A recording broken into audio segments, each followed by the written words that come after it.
You are surrounded by people. Online, you have hundreds, maybe thousands of friends. You've got notifications, likes, comments, messages, and yet, deep down, you feel invisible. Like you could disappear for a week and nobody would notice. In the most connected time in human history, more people than ever are feeling completely alone. 1 in 2 people report feeling lonely regularly. Loneliness increases the risk of death by 26%. Experts call it the new smoking. But for your soul, you scroll through carefully filtered smiles, people laughing at brunch, couples in love, influencers who seem to have it all. But behind those images, there's often pain, there's emptiness, there's you, wondering why it feels like something's missing. You're not weak, you're not broken, you're human, living in a system that profits off your isolation. So today, let's ask a question most people are too afraid to face. Why are so many of us lonely in a world that never stops talking? And more importantly, what can we do to feel that real connection again? The paradox of connection. We are more connected than ever before. At any given moment, you can message someone in Japan, video call a friend in Brazil, or scroll through the lives of hundreds of people. And yet, we are lonelier than ever before. This is the paradox of the modern world. Infinite connection, zero intimacy. The world told us that social media would bring us closer, that it would shrink distances, erase loneliness, build bridges across time and space, and for a while, we believed it. But here's the truth. Likes are not love. Comments are not conversation. DMs are not deep relationships. Loneliness isn't just being physically alone. It's feeling unseen. It's lying in bed at 2 a.m., wanting to talk to someone but not knowing who. It's being in a crowded room and still feeling like a ghost. A recent study by Harvard revealed that young adults, those who grew up inside the digital world, report the highest rates of loneliness. Not the elderly, not the isolated, but the hyper-connected. You see, connection without presence is just noise, and we are drowning in it. You can FaceTime someone without facing the truth. You can have 1,000 followers and no one to confide in. You can be tagged in photo, but never hugged in real life. And in that contradiction lies the pain. We crave realness, but we keep choosing convenience. We want belonging, but we settle for broadcasting. So the question is, how did we get here? And why does this illusion of connection leave us emptier than before? The illusion of intimacy. We scroll endlessly, we like, react, share, and reply. It feels like we're keeping up, like we're close, like we're connected, but that's not intimacy, it's performance. What we're witnessing is the highlight reel of other people's lives. Filtered joy, staged vulnerability, curated chaos. Not the messy truth, not the human rawness that real connection requires. We've replaced deep conversations with emojis. We've traded slow dinners for disappearing stories. And in doing so, we've forgotten how it feels to truly be known. We post to be seen, but we are still starving to be understood. The illusion is powerful, a dopamine loop that mimics closeness. Every like, every notification, a small hit of validation. It keeps us coming back. But when the screen goes dark, the silence is deafening. Technology gave us the tools to communicate, but somewhere along the way we confused visibility with connection. And worse, many of us fear real intimacy now. We fear being vulnerable. We fear the awkward pauses, the unfiltered reactions, the truths that can't be deleted. So we hide behind screens, choosing the safety of control over the chaos of closeness. We text when we should talk. We scroll when we should ask. We type "I'm fine" when we're breaking inside. And in that gap between what we show and what we feel, loneliness breeds. Real intimacy doesn't come from constant contact. It comes from shared truth, from time, from being fully present, not just available. But presence is hard to monetize. It doesn't trend. It doesn't go viral. So the world gives us 1,000 ways to connect. and still leaves us feeling completely alone. The illusion of intimacy is a modern tragedy because we think we're full until we realize we're starving for something real. Loneliness is a modern epidemic. There is a sickness spreading across the world. It doesn't scar your skin or cloud your lungs. It hides in plain sight behind smiles, productivity, even success. It's loneliness, and it's become the epidemic no one talks about. More people than ever before report feeling isolated, purposeless, and emotionally adrift, not for a week, not during a breakup, but as a way of life. And it's not just in the elderly or the isolated, it's in students, in mothers, in young men, it's in people who have jobs, friends, families, and still feel empty. The World Health Organization recently declared loneliness a global public health concern, comparing its impact to that of smoking 15 cigarettes a day. 15. That's how heavy silence can be on the human heart. Loneliness doesn't just hurt mentally, it breaks us down physically. Increased risk of heart disease, weakened immune systems, higher rates of anxiety and depression. And yet, we treat it like a personal failure instead of a societal symptom. We're told that if you're lonely, it must be your fault. You must be boring, weak, unlikable. But what if it's the world that's broken? What if the systems we built, schools, cities, tech, were never designed for real connection? We spend more time with screens than with people, more time working than resting. We're praised for independence and punished for needing others. So we wear loneliness like armor, never admitting how heavy it is. And when we do open up, we're often met with cold solutions: join a club, try dating apps, talk to strangers. But connection is not a checklist. You can't fix loneliness with noise. You fix it with presence, with understanding, with meaning.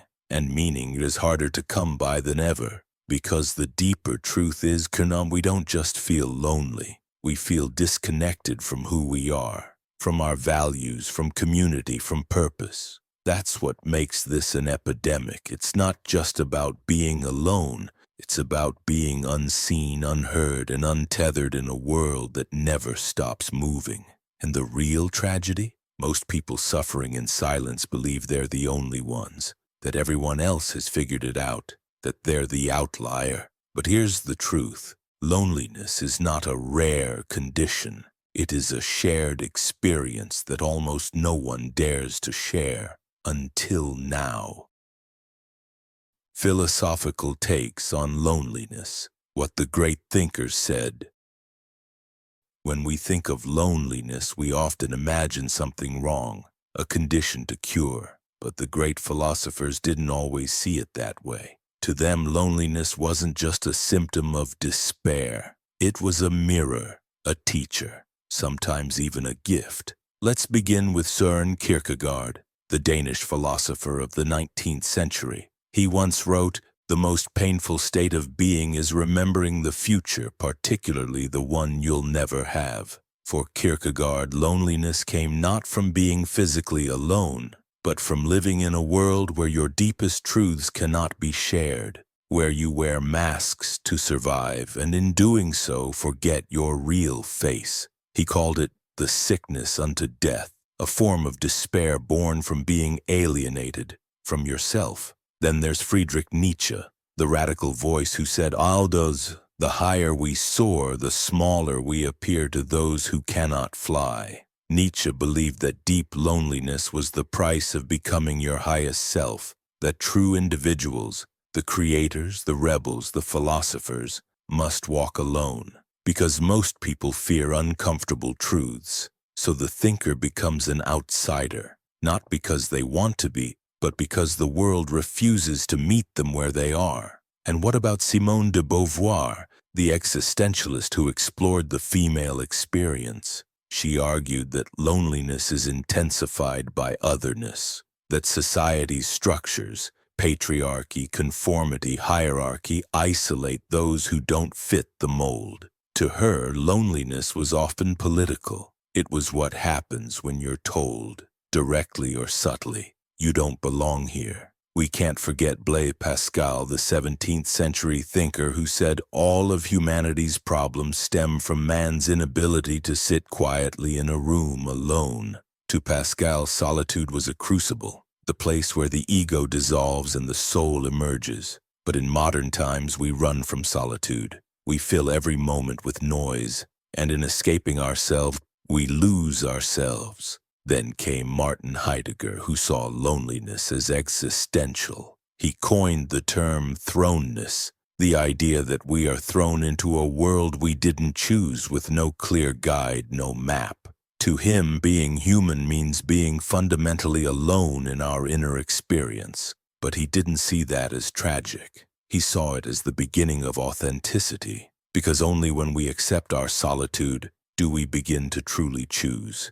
Even Jean-Paul Sartre, who famously said, "Hell is other people," was not condemning human connection. He was pointing out how often we live under the gaze of others rather than through our own truth. It is loneliness in the crowd that torments us, the kind where you're surrounded by people but starving for understanding. And then we turn to the East. Buddhist philosophy teaches that suffering, including loneliness, comes from attachment, from craving permanence in a world of change. But through mindfulness, through presence, one can learn to be at peace in solitude, not because you're avoiding people, but because you've made peace with your own mind. Finally, Rainer Maria Rilke, the poet-philosopher, wrote a line that echoes across centuries. Love your solitude and try to sing out with the pain it causes you. To Rilke, loneliness wasn't a curse. It was a necessary passage, a place where we meet our truest self. So what do all these thinkers have in common? They don't say, avoid loneliness. They say, enter it consciously. They say, here in this silence, in this ache, there is something sacred. Because only in loneliness can we ask the real questions. Who am I? When no one is watching, what do I believe? When no one is speaking? And what kind of world do I want to help create when I finally find my voice? The illusion of community in the digital age. We live in a time of constant connection, a world where in seconds you can message a friend across the globe, join a group of thousands, or stream your thoughts to the entire planet. On paper, this is the golden age of community. So why do so many of us still feel profoundly alone? Because not all connection is communion. Not all likes are love. Not all followers are friends. We scroll through feeds filled with smiling faces, curated perfection, and viral inspiration. And yet deep down, something feels hollow. The room is full, but no one is listening. We're heard by everyone and understood by no one. In the digital age, community has become a performance. You craft your identity like a brand. Your worth is measured in metrics, views, likes, shares. But metrics can't hold your hand. An algorithm doesn't know when you're crying yourself to sleep. It can't ask, "Are you okay?" It just shows you more of what kept you scrolling last night. We confuse interaction with intimacy. We post something vulnerable, and a dozen people hit a heart button, but that heart is silent. There's no voice behind it saying, "I get it, I've been there, you're not alone." We join online communities, Discord servers, Reddit threads, Facebook groups. But are these true tribes, or just loosely tied strangers who vanish when we speak too much truth? This is the illusion, that being seen is the same as being known. But real connection, real community, doesn't come from convenience. It comes from presence, from awkward silences, from moments where two souls sit together and say, "I see you, I hear you, I choose to stay." The truth is, digital life often lets us hide. We text when we should talk. We ghost instead of confronting. We watch others live instead of living ourselves. And so, paradoxically, the more connected the world becomes, the more disconnected we feel. We replace dinner tables with group chats. We replace laughter with emojis. We replace eye contact with screens. And in doing so, we lose something ancient, something sacred. We lose the quiet power of being together in real time, without filters, without edits, without the need to perform. Because while online life gives us speed, convenience, and reach, it rarely gives us depth. It gives us dopamine, but not devotion. So what do? We must reclaim what community really means. Not thousands of digital shadows, but a handful of people who would show up if your world collapsed tomorrow. People who know your laugh and your silence. People you don't have to impress because they've already seen the worst and stayed anyway. We don't need more followers, we need more witnesses, not someone to scroll past our highlight reel, but someone to stand in our storm. The role of capitalism and hyper-individualism, how we profit from loneliness. Here's a hard truth. Loneliness isn't just a feeling, it's an industry. In the modern world, the more isolated you are, the more money someone can make off of you. If you don't feel loved, you might buy skincare, clothes, gym memberships, dating apps, anything to become worthy of affection. If you don't feel seen, you might post more, scroll more, consume more, searching for that next hit of validation. If you feel empty, there's always a product promising to fill the void. Capitalism knows this, and it thrives on it. Because a lonely person is a perfect consumer, they're hungry for connection and trained to believe they can buy it. This is the genius and the cruelty of the system. It first isolates you, then sells you the cure. Swipe for love, click for belonging, pay to feel whole. But connection, real connection, can't be commodified. You can't subscribe to friendship. You can't prime deliver purpose. You can't buy someone who truly understands your soul. And yet we've built a world where loneliness is monetized, where the solution to emotional hunger is more consumption. Think about it. How often have you shopped out of sadness? How often have you refreshed your feed hoping anyone noticed? Hyper-individualism tells you you don't need anyone. You are your own brand, your own business, your own project. But here's the cost of that narrative. It convinces you that needing others makes you weak, that asking for help is failure, that building community is inefficient. So you isolate, you grind, you hustle, you perform strength while slowly starving for softness. We're taught to compete more than connect, to outshine rather than reach out, to chase personal success, even if it leaves us surrounded by trophies and no one to celebrate with. This is the loneliness of achievement, the quiet emptiness behind the highlight reel. And while you're chasing the next milestone, there's an entire economy banking on your disconnection.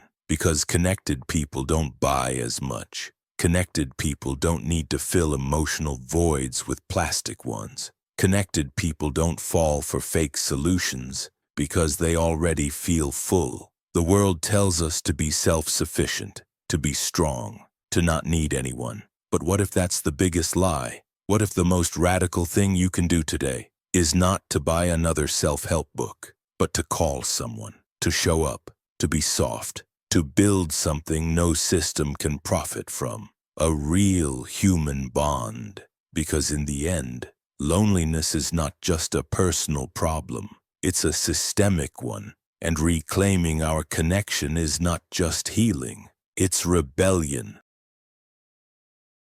Healing the disconnect, what we can do about it. Let's get honest. We've all felt it. That ache in your chest at midnight. That strange emptiness after hours of scrolling, laughing at memes, but still feeling hollow. That moment when you're surrounded by people and yet somehow still alone. But what if loneliness isn't just something to endure? What if it's something we're meant to respond to? Because loneliness isn't just a signal of absence. It's a call for action, a reminder. We are wired to belong. We are meant to be mirrors for each other, to see and be seen. So how do we heal the disconnect? Relearn how to reach out. It's terrifying, isn't it? To be the one who texts first, to say, "I miss you," without knowing if they'll say it back. To show vulnerability in a world that celebrates filters over feelings. but someone has to go first. Why not you? Sometimes healing begins not with grand gestures, but with a message. Hey, I've been thinking about you. Redefine success, not by followers, not by wealth, but by depth. Depth of your conversations, depth of your relationships, depth of your peace. If your success costs you your connections, it's not success, it's performance. Choose real over easy. Real connection is messy. It takes time. It's uncomfortable. It asks you to be human, not perfect. But it's the only thing that truly fills the void. Put down your phone at dinner, sit with someone and ask how they really are. Show up and stay. Build micro-communities. We don't need to wait for society to change. We start small. A book club, a weekly call, a walk with a neighbor, a shared meal. Not everything needs to scale. In a world obsessed with going viral, you can quietly choose to go deep instead. Practice presence. You'd be surprised how many people feel invisible, even when they're surrounded. Sometimes the greatest gift you can give someone is your full, undistracted attention. Put the phone down. Look someone in the eye. Listen like they matter because they do. Loneliness is not weakness. It is human. And to admit that you crave connection, that you need others, is not a flaw. It's a sign that you are still open, still alive, still capable of love. We live in a world that tries to sell us everything except what we truly need. But healing begins with remembering. We were never meant to go through this alone. So I ask you, who do you need to reach out to today? What walls can you lower? What spaces can you create for people to show up without shame? Because every conversation that matters, every friendship that saves a life, every moment of I see you, it starts with one brave person choosing connection over comfort. Be that person. This is how we heal the disconnect, not all at once, but choice by choice, word by word, moment by moment. You are not alone. Not really. Not if you choose not to be. Thank you for watching. And if this video moved you, don't just like it, live it, reach out, show up. And let's start building a world where no one has to feel forgotten ever again.